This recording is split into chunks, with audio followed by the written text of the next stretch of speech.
姥姥，你800块买的猪头谁吃啊？你懂啥？这可比猪肉好吃多了。这玩意儿我可不敢吃。你小子是没有口福，待会你就等着后悔去吧。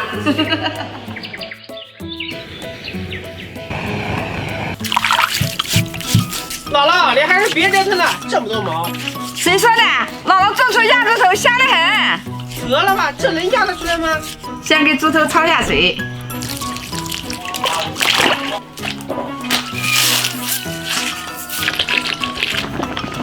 姥姥，这好香啊！明天把二舅家猪头也接过来。你小子喜欢的，给姥姥讲个小爱心哦。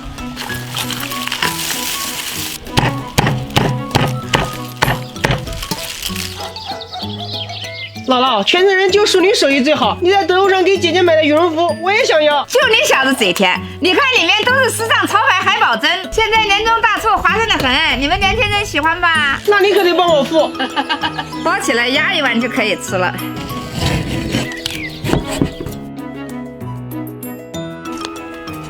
哇塞，这也太香了吧！好吃吧？你比我妈手艺好多了。